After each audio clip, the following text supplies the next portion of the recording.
Assalamualaikum warahmatullahi wabarakatuh. Halo teman-teman semua, perkenalkan nama saya Kansa Pridia Naura dengan NRP 5006231012 dari Departemen Aktuaria kelas Kewirausahaan berbasis Teknologi 7. Di sini akan mempresentasikan bisnis model kanvas dari ide bisnis yang sudah aku rancang. Simak terus kelanjutannya ya.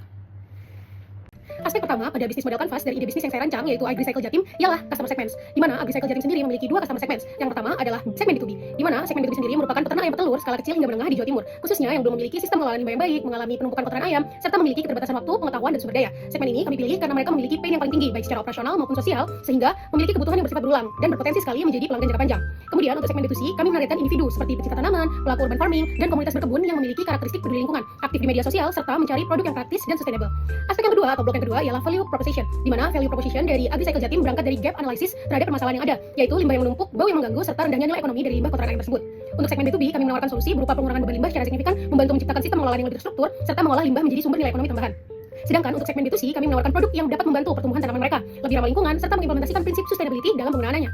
Sehingga secara keseluruhan, value utama kami adalah mengubah limbah menjadi sumber nilai ekonomi, lingkungan, dan sosial melalui pendekatan circular economy. Memasuki ke aspek atau blok yang ketiga yaitu channels, di mana dalam jangka pelanggan, kami menggunakan pendekatan yang berbeda untuk masing-masing segmen. Untuk B2B sendiri, kami memang menggunakan direct approach, melalui kunjungan langsung ke peternakan mereka, relasi pribadi yang sudah ada, serta komunitas peternak di Jawa Timur. Sementara untuk B2C, kami memanfaatkan marketplace seperti Shopee dan Tokopedia, media sosial seperti Instagram dan TikTok, serta komunitas tanaman sebagai channel utama. Blok yang keempat yaitu customer relationships, di mana customer relationship dibangun berdasarkan pendekatan jobs to be done atau JTBD dari pelanggan. Untuk B2B, kami menggunakan pendekatan personal atau one-on-one disertai edukasi mengenai pengelolaan limbah dan pendampingan di tahap awal untuk membangun kepercayaan. Sedangkan untuk B2C, kami membangun hubungan melalui konten edukasi seperti tips tanaman dan sustainability, interaksi aktif di media sosial, serta storytelling terkait asal-usul dan dampak produk. Melalui blok yang berikutnya yaitu revenue streams, di mana untuk revenue stream sendiri sumber utama pendapatan berasal dari penjualan produk hasil olahan limbah, yaitu pupuk organik.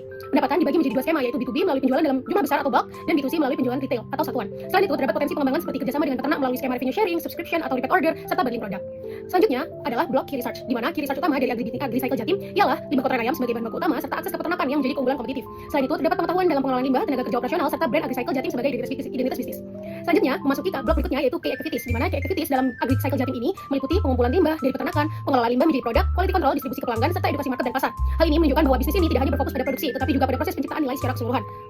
Selanjutnya adalah key partnerships, di mana dalam menjalankan bisnis kami juga didukung oleh beberapa partner kunci atau key partners. Main partner kami adalah peternak dan komunitas urban farming, sedangkan potential partner kami meliputi pemerintah dan akademisi yang dapat mendukung dari sisi regulasi maupun pengembangan. Terakhir ialah cost structure, di mana dari segi cost structure, biaya utama dari AgriCycle Jatim meliputi operasional pengelolaan limbah, tenaga kerja, biaya distribusi, dan pemasaran. Biaya ini terbagi menjadi fixed cost seperti alat dan setup awal, serta variable cost seperti biaya produksi dan distribusi. AgriCycle Jatim ini bukan hanya bisnis pupuk sederhana, tetapi merupakan model bisnis berbasis circular economy yang menghubungkan problem nyata, yaitu limbah peternakan, dengan stakeholder utama, yaitu peternak, serta kebutuhan pasar akan produk ramah lingkungan, sehingga dapat menciptakan yang menghasilkan nilai ekonomi, dampak lingkungan, serta nilai sosial yang berkelanjutan. Sekian yang dapat saya sampaikan, kurang lebihnya mohon maaf. Terima kasih. Wassalamualaikum warahmatullahi wabarakatuh.